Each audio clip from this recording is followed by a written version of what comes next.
하나님의 말씀은 누가복음 6장 27절, 28절 이하 38절까지 말씀을 통해서 사랑할 수 없는 사람의 사랑이라는 제목으로 말씀을 드릴 때 미국에서 텔레비전을 통해서 시청하시고 말씀을 듣는 모든 하나님의 사람들에게 큰 은총과 축복이 깃드시는 역사가 있기를 주의 이름으로 축원합니다. 누가복음 6장 27절, 28절, 38절을 함께 읽겠습니다. 27절입니다. 그러나 너희 듣는 자에게 내가 이르노니 너희 원수를 사랑하며 너희를 미워하는 자를 선대하며 너희를 저주하는 자를 위하여 축복하며 너희를 모욕하는 자를 위하여 기도하라. 38절입니다. 주라, 그리하면 너희에게 줄 것이니 곧 후히 되어 누르고 흔들어 넘치도록 하여 너희에게 안겨주리라. 너희가 헤아리는 그 헤아림으로 너희도 헤아림을 도로 받을 것이니라. 조금 전에 말씀을 드렸던 말씀대로 이 본문 속에 특별히 27절과 28절에는 사랑할 수 없는 사람, 네 종류의 사람이 등장을 합니다. 첫째는 나를 저주하는 사람, 두 번째는 나를 미워하는 사람, 세 번째는 나를 저주하는 사람, 그리고 마지막 네 번째는 나를 모욕하는 사람. 다시 거듭 말씀을 드리면 나의 원수, 나를 미워하는 사람, 나를 저주하는 사람, 나를 모욕하는 사람. 이 모욕한다고 하는 원뜻은 학대하는 사람입니다. 그러니까 나를 학대하는 사람을 어떻게 내가 사랑할 수 있고, 나를 저주하는 사람을 내가 어떻게 사랑할 수 있고, 나를 미워하는 사람을 내가 어떻게 사랑할 수 있고, 내 원수를 어떻게 내가 사랑할 수 있겠는가? 이것은 내가 사랑할 수 없는 사람들입니다. 그럼에도 불구하고 예수님이 이렇게 사랑할 수 없는 네 부류의 사람들을 사랑하라고 오늘 말씀하고 있습니다. 우리 기독교인들, 특히 예수 믿지 않았다가 예수님을 믿어서 기독교인이 된 우리 사랑하는 성도들도 처음에는, 우리가 예수 믿기 전에는 하나님과 원수였습니다. 우리가 주님을 싫어했고 주님을 원망했고 주님을 핍박했던 사람들이 아니겠습니까? 그럼에도 불구하고 주님은 십자가에 위해서 이러한 도무지 예수님을 미워하고 예수님의 대적관계에 있었던 원수들을 주님이 다 용서하시고 사랑의 사람으로 만드시고 천국 백성을 삼으셔서 천국의 아들들로 우리를 사랑해 주셨습니다. 예수님은 십자가에 위해서 이 사랑을 실천하셨고 도무지 우리를 향해서 사랑할 수 없는 사람들을 사랑하셨다고 하는 증거가 오늘 예수님의 말씀 속에 기록이 되어져 있습니다. 그래서 누가복음 6장 35절은 오직 너희는 원수를 사랑하고 선대하며 아무것도 바라지 말고 꾸어주라. 꾸어주면 너희 상이 클 것이요 또 지극히 높으시니 하나님의 아들이 될 것이라고 말씀을 했습니다. 그렇다면 도무지 사랑할 수 없는 첫 번째 부류의 사람, 나의 원수. 이 원수라고 하는 단어가 성경에 가장 먼저 등장하고 있는 것은 창세기 3장 15절입니다. 뱀에게 말씀을 합니다. 너로 여자와 원수가 되게 하고 내 후손도 여자의 후손과 원수가 되게 하리라. 세상에는 남자와 여자 사이에서 아이가 탄생되지 여자 홀로 아이가 탄생된 적은 없습니다. 예수님만이 여자의 몸으로 남자 없이 탄생되었으니까 이 뱀은 영원토록 예수님과 원수가 되겠다고 하는 말씀입니다. 우리가 세상에서 사탄의 지배를 받고 살 것인가, 예수님의 지배를 받고 살 것인가, 두 부류의 사람들이 존재합니다. 우리는 사탄의 지배 속에서 구속함을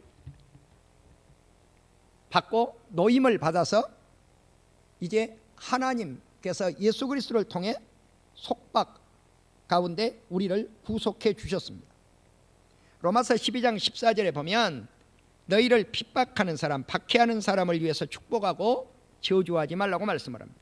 아무에게도 악을 악으로 갚지 말고 모든 사람 앞에서 선한 일을 도모하라. 할 수 있거든 너희는 모든 사람들과 함께 더불어서 화목하라고 말씀을 합니다. 내 사랑하는 자들아 너희가 친히 원수를 갚지 말고 하나님의 진노하심에 맡기라고 말씀을 합니다. 신명기 32장 35절은 원수가 실족할 때 하나님께서 원수를 갚아주겠다고 말씀을 합니다. 이 말씀을 로마서 12장 19절에서는 인용을 합니다. 원수 갚는 것이 하나님께 있으니 하나님께서 갚으리라고 말씀을 합니다. 로마서 12장 20절은 잠언 25장 21절을 인용을 했는데 내 원수가 줄이거든 먹이고 목마르거든 마시게 하라고 그랬습니다. 이 마시게 한다고 하는 것은 무슨 음료수를 마시게 하라는 게 아닙니다. 콜라를 마시게 하거나 무슨 여러 가지 두유라든가 우유라든가 수없는 음료수가 있는데 그러한 음료수는 이 당시 존재하지 않았습니다. 자, 구약 시대로 거슬러 올라가면 무엇을 마시게 하라고 그랬는가? 정확하니 잠언 25장 21절에서는 물을 마시게 하라 이렇게 말씀을 합니다. 물을 의미합니다. 물을. 그래서 악에게 지지 말고 선으로 악을 이기라고 말씀을 하였습니다. 잠언 속에서 우리는 이제 하나님께 미움을 받는 사람들이 없는가? 있습니다. 그럼에도 불구하고 하나님은 미움을 사랑으로 바꾸라고 말씀을 합니다. 좋은 예가 이제 창세기 26장에 나타나고 있는데 이 말씀은 조금 접어두고요. 먼저 우리는 하나님께서 어떤 사람을 미워하시는가? 출애굽기 20장 4, 5절에 보면은 우상 섬기는 사람을 하나님은 미워하십니다. 잠언 8장 13절에 보면 여호와를 경외하는 것이 악을 미워하는 것이라 말씀을 하고 있고 잠언 6장 16절에 보면 하나님이 미워하는 사람들, 마음에 싫어하는 사람들 7부류의 사람들을 소개하고 있는데 첫째, 하나님은 눈을 미워하는데 어떤 눈을 가진 사람을 미워하는가? 교만한 눈을 가진 사람을 미워한다. 두 번째, 하나님은 혀를 미워하시는데 어떤 혀를 미워하시는가? 거짓된 혀를 미워하신다고 말씀을 합니다. 또 하나님은 증인을 미워하시는데 어떤 증인을 미워하시는가? 거짓말하는 증인, 망령되게 거짓말하는 증인을 미워한다고 말씀을 합니다. 또 하나님은 네 번째 어떤 사람을 미워하는가? 손을 미워하는데 죄 없는 자의 피를 흘리는 손을 미워합니다. 다섯 번째, 하나님은 마음을 미워하시는데 어떤 마음을 가진 사람인가? 악한 계획을 가지고 있는 사람의 마음을 미워한다고 말씀을 합니다. 여섯 번째, 하나님은 발을 미워하시는데 어떤 발을 미워하는가? 빨리 악으로 달려가는 발을 미워한다고 말씀을 합니다. 마지막 일곱 번째, 하나님은 형제 사이를 이간하는 사람을 미워한다고 말씀을 합니다. 계속해서 잠언 11장 1절에서는 하나님은 속이는 저울, 속이는 되를 미워합니다. 잠언 20장 10절에서도 말씀을 하죠. 어떤 시장통에 가면 밤을 수북하니 대 위에다가 올려놨는데 그 되를 보면 3분의 1 아니면 5분의 2쯤 나무로 대 밑에다가 깔아놨어요. 그러니까 밤이 우리의 눈으로 보이는 대에 3분의 2 정도만 차면 가득 차게 보이고 5분의 3 정도만 차면 가득 찬 것처럼 눈속임을 하고 있는 것, 이것은 속이는 되예요. 저울추를 약간만 돌려버리면은 몇 그램이 왔다 갔다고 여러 근을 산다고 했을 때 한 근쯤 속여 먹어버릴 수도 있는 것이 저울추를 돌려놓는 거예요. 한결 같아야 되는데 저울추는 되는 한결 같아야 되는데 그렇지 못한 저울추와 되를 하나님은 싫어하신다고 말씀을 합니다. 하나님은 악인의 제사를 미워한다고 잠언 15장 8절에서 말씀을 하고 있고, 잠언 15장 9절에서는 악한 자의 길을 하나님은 미워하신다고 했고, 잠언 15장 26절에는 악한 자의 꾀를 하나님은 미워하시고, 잠언 16장 5절에서는 교만한 자를 하나님은 미워하시고, 잠언 17장 15절에 보면 악인을 의롭다 하고 의인을 악하다고 하는 이 두 사람은 다 하나님이 미워하신다고 말씀을 합니다. 아모스 5장 15절에 보면 너희는 악을 미워하고 선을 사랑하며 성문에서 정의를 세울지니라고 말씀을 합니다. 하나님이라고 해서 악을 사랑하지는 않습니다. 그럼에도 불구하고 우리 예수님은 마태복음 5장 43절에서 또 내 이웃을 사랑하고 내 원수를 미워하라 하였다는 것을 너희가 들었지만, 레위기 19장 17절에서 너는 네 형제를 마음으로 미워하지 말며 내 이웃을 반드시 견책하라, 그러면 내가 그에 대하여 죄를 담당하지 아니하리라고 기록되어 있습니다. 레위기 19장 18절에서 원수를 갚지 말고 동포를 원망하지 말며 내 이웃 사랑하기를 네 몸 자신처럼 사랑하라고 말씀을 했습니다. 이 말씀처럼 마태복음 5장 44절에서는 나는 예수님은 너희에게 이르노니 너희 원수를 사랑하며 너희를 핍박하는 자를 위해서 기도하라고 말씀을 합니다. 이같이 하면 하늘에 계신 너희 아버지의 아들이 될 것이니라고 말씀을 하고 있습니다. 예를 들고 있습니다. 하나님이 햇빛, 선이죠. 하늘의 해를 악한 사람에게도 비추시고 선한 사람에게도 비추십니다. 지금 우기 때라 비가 오고 있습니다. 하나님이 비를 예수 믿는 성도들 가정에만 비를 내리고 예수 믿는 성도들 농토에만 비를 내립니까? 아니지요. 예수를 믿건 믿지 아니하건 선하건 선하지 않건 의롭건 불의하건 간에 하나님은 비를 내리십니다. 그래서 마태복음 5장 46절에서는 너희는 너희를 사랑하는 자를 사랑하면 무슨 상이 있겠고 세리도 이와 같이 할 것이 아닌가. 너희 형제에게 인사하는 것 누구나가 다 할 수 있다는 겁니다. 그러므로 하늘에 계신 아버지께서 온전한 같이 너희도 온전하라고 말씀을 합니다. 자, 세 번째는 저주하지 말라고 말씀을 합니다. 저주는 남이 안 되기를 바라는 것입니다. 그리고 비는 것입니다. 하나님, 저 사람에게 재앙을 좀 내려주십시오 하고 비는 것, 이것이 저주입니다. 그러면 하나님이 이 세상을 저주하지 않으셨을까? 하나님 저주하셨습니다. 창세기 5장 29절에 보면 노아 시대에 하나님은 땅을 저주하십니다. 왜일까요? 악한 사람들로 땅을 가득 메우고 있었기 때문입니다. 이때 하나님은 노아를 들어쓰셨죠. 노아는 하나님께 은혜를 입었고 하나님과 함께했고 의로운 사람이고, 노아는 하나님과 함께함으로 형통함을 이루었던 인물입니다. 이제 노아는 그 당시 저축했던 인물이었을 뿐만 아니라 하나님의 말씀을 준행했던 인물이고, 그리고 노아의 방주 속에서 나와서 하나님 앞에 경배했던 인물입니다. 이제 하나님께서 이러한 시대에, 땅을 저주했던 시대에 노아를 들어 쓰셨는데 그 이름을 수고롭게 일하는 우리를 이 아들이 안위하리라 그랬습니다. 자, 저주를 내렸던 시대에 이 아들이 안위할 것이다, 위로할 것이다.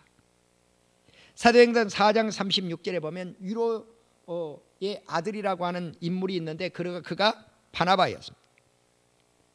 사울을 바울답게 쓰임을 받게 했고 예루살렘 교회에 바울을 소개했던 인물도 바나바였고, 바울의 고향인 다소에서 데려다가 안디옥에서 함께 사역을 할 수 있도록 역사했던 인물도 바나바입니다. 그 바나바가 위로의 아들입니다. 우리는 이처럼 위로라고 하는 단어를 가지고 있었던, 뜻을 의미를 가지고 있었던 노아가 방주에서 나오자마자 정결한 짐승을 통해서, 다시 말씀을 드리면 소와 양과 염소 그리고 비둘기를 통해서 하나님 앞에 번제를 드렸을 때 하나님은 그 향기를 받으시고 하나님의 중심에 이렇게 말씀을 합니다. 내가 다시는 사람을 사람으로 인해서 땅을 저주하지 않겠다. 왜냐고 하면 사람이 어려서부터 그 마음속에 악한 계획을 가지고 있다는 것입니다. 그렇습니다. 사람은 어린이지만 어린이 마음속에도 악한 생각이 들어 있습니다. 나는 딸 셋을 키울 때 그렇게 자세히 관찰을 하지 못했습니다. 그런데 큰딸이 자녀 셋을 낳았는데 그 아이들이 우리 집에서 성장을 주로 지금 하고 있습니다. 그러다 보니까 손자, 손녀가 성장하는 과정을 이렇게 봅니다. 아이들이 11개월이 되면 아멘할 줄도 아는구나. 이것이 첫 손주가 이제 손주가 11개월 되니까 아멘을 하더라고요. 그래서 셋째가 태어났는데 이제 이번에는 이 손녀가 언제쯤 아멘을 할까? 11개월이 돼도 할 줄 몰라요. 12개월이 돼도 할 줄 몰라요. 그리고 지난달 생일이 지났는데 이제 한 5일 전에 아멘 하더라고요. 얘들이 이 아멘 소리 하나가 나오는데 얼마나 많은 기도 속에서 어른들이 아니면 지네 오빠가 아멘 아멘 아멘 이 소리를 할 때마다 마음속에 기도가 끝나면 아멘 하는구나 아멘 하는구나 아멘 하는구나 이것을 그 마음속에 익혔다는 거예요. 이와 같이 선한 것도 있는데 이 아이의 마음속에 벌써 악한 것도 들어있다고 하는 사실이에요. 갈라디아 3장 10절에서 바울은 이렇게 말씀을 했습니다. 율법 행위에 속한 자들은 저주 아래에 있다. 율법 속에 우리가 들어가면 다 저주입니다. 왜? 율법을 철저하게 우리가 행할 수 없기 때문에 그렇습니다. 그래서 율법을 행하지 아니하는 자는 저주 아래 있는 자라고 말씀을 합니다. 신명기 27장 26절에서 이 율법의 말씀을 실행하지 아니하는 자는 저주를 받을 것이니라고 성경은 기록을 하고 있습니다. 이것이 에발산의 저주입니다. 갈라디아 3장 13절에서 그리스도께서 우리를 위하여 저주를 받은 바 되사 율법의 저주에서 우리를 속량하셨으니 기록된 바 나무에 달린 자마다 저주 아래 있다. 그렇습니다. 우리가 율법 아래 모든 저주를 당하는 자들을 예수님이 십자가 위에서 이 저주받은 이들을 속량시키기 위해서 십자가를 지신 것입니다. 왜냐고 하면 그리스도 예수 안에서 아브라함의 복이 이방인에게 미치게 하고 또 우리로 하여금 믿음으로 말미암아 성령의 약속을 받게 하려고 하셨기 때문에 그렇습니다.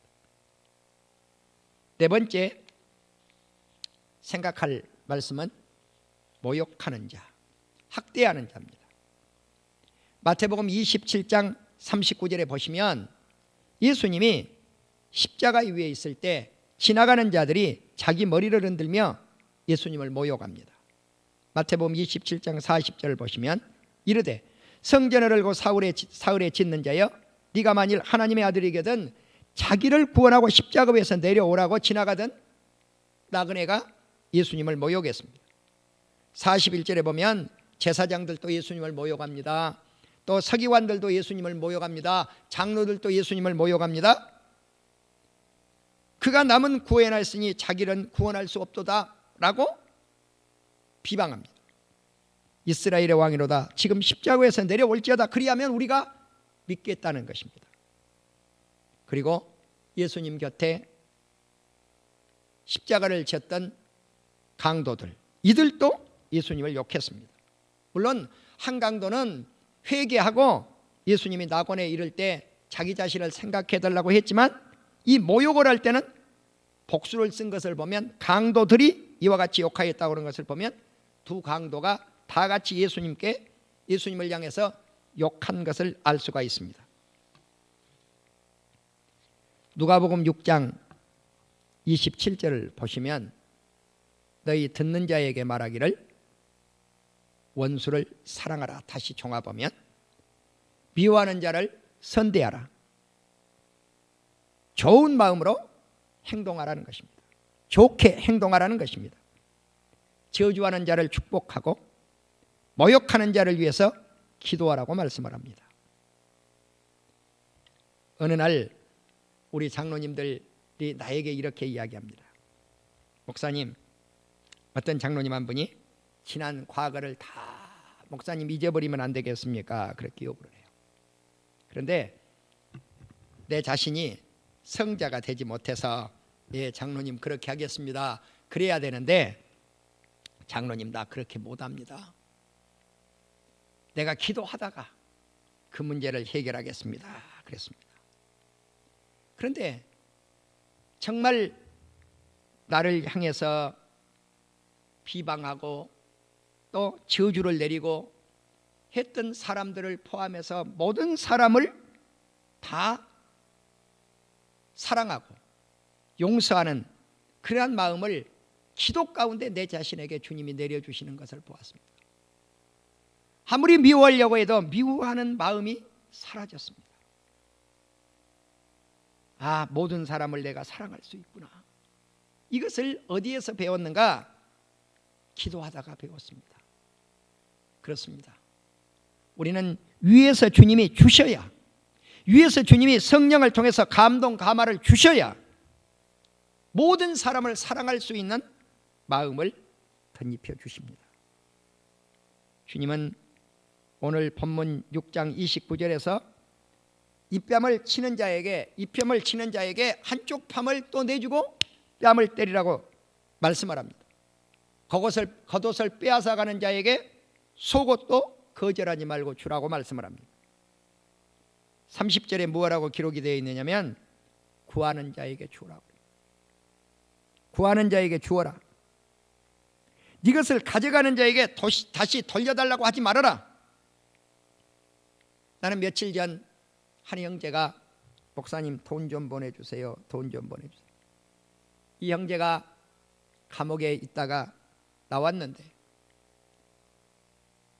어떻게 우리 교회를 알고 내 이름을 알고 감옥에서 나와서 몇 년 전부터 돈이 떨어지면 나에게 전화가 와요. 목사님 마지막입니다. 한 번만 도와주세요. 또 8년쯤 지나면 또 전화가 와요. 이번에는 한 1년 반쯤 지났는데 또 왔어요. 그래서 얼마만 보내주세요 해서 보내주어야 될까 말아야 될까? 그런데 오늘 이 본문 30절이 무엇라고 말씀을 합니까? 구하는 자에게 주라. 이 말씀에 걸려들었어요. 그래서 조건 없이 보내주었어요. 그런데 이틀 되자마자 또 전화가 온 거예요. 목사님 또 얼마만큼만 보내주세요. 그런데 정말 보내기가 싫더라고요. 그런데 온종일 전화가 오는 거예요. 메시지가 온종일 오는 거예요. 아마 10몇 통 왔을 거예요. 그래서 결국은 어제 아침에 다시 야 이놈아 네가 다음 주에 이 설교를 해야 되는데 이것을 안 보내고 어떻게 설교할 수가 있겠니? 다시 보낼 수밖에 없었습니다. 그러나 주님은 말씀을 합니다. 조건 없이 주라고. 남에게 대접을 받고자 하는 대로 남을 대접하고 만일 너희를 사랑하는 자를 네가 사랑하면 칭찬받을 것이 무엇이겠는가? 죄인들도 그러한 사랑을 하느니라고 주님이 말씀을 합니다. 너희를 선대하는 사람을 선대한다고 하면 칭찬받을 것이 무엇이 있겠는가? 죄인들도 그와 같이 하느니라. 너희가 받기를 바라고 사람들에게 구워준다고 하면 칭찬받을 것이 무엇이 있겠는가? 죄인들도 그러한 사랑은 다 한다는 것입니다.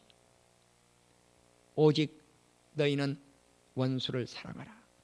오늘 말씀처럼 너를 미워하는 자를 선대하고 그리고 너를 저주하는 사람을 위해서 그 사람을 축복해주고 너를 욕하고 학대하는 그 사람을 향해서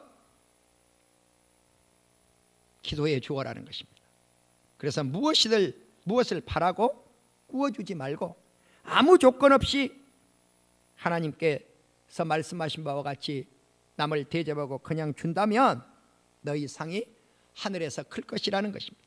또 높으신 이 아들 하나님의 아들이 되게 할 것입니다. 하나님은 은혜를 모르는 자나 악한 자에게 인자하시기 때문에 하나님 아버지께서 자비하심처럼 너도 자비하라고 하나님은 우리에게 교훈해 주고 있습니다. 비판하지 말아라. 비판을 받지 아니하려면 정죄하지 말아라는 것입니다. 그래서 성경은 이렇게 말씀을 하죠. 네가 남을 비판한다면 네 마음속에 있는 들보를 한번 바라보아라. 남의 눈 속에 조그만 티 그것만 보지 말고 네 눈 속에 들어있고 네 마음 속에 있는 어마어마하게 큰 죄악의 들보를 바라보라고 말씀을 합니다. 그리고 주님은 말씀을 합니다. 용서할 수 없는 사람을 향해서 용서를 하라. 네가 용서하고 나면 너도 용서함을 받게 될 것이라고 말씀을 합니다. 사랑하는 우리 성도 여러분, 오늘 주님은 우리에게 도무지 사랑할 수 없는 사람을 향해서 사랑하라고 주님은 말씀하고 있습니다. 내가 사랑할 수 없는 사람, 원수와 같은 사람, 내가 사랑할 수 없는 사람, 나를 미워하는 사람, 내가 사랑할 수 없는 사람, 나를 저주하는 사람, 내가 사랑할 수 없는 사람, 나를 모욕하는 사람, 이와 같은 사람을 우리는 사랑하면 예수님이 십자가 위에서 모든 사람을 사랑했던 것처럼 우리 또한 내 이웃을 내 몸처럼 사랑하면 하늘에서 상급이 클 줄로 믿습니다. 주님은 오늘 마지막 절 38절 말씀을 하고 있습니다. 주라 너희에게 줄 것이니 곧 후이되어 누르고 흔들어 넘치도록 하여 여호와께서 너희에게 안겨주리라고 말씀을 하고 있습니다. 하나님은 주는 자를 후이되어 누르는 축복을 덧입혀 주십니다. 넘치는 축복을 더하여 주십니다. 그렇습니다. 오늘 우리는 도무지 내가 이해할 수 없고 사랑할 수 없고 그럼에도 불구하고 사랑해야 되는 나의 원수, 나를 미워하는 원수, 나를 저주하는 사람, 나를 미워하는 사람, 나를 모욕하는 학대자를 향해서 예수님처럼 사랑하는 사랑을 베풀므로 말미암아 하나님의 위대한 상급을 얻는 우리 온 성도님들이 다 되시기를 주님의 이름으로 축원합니다.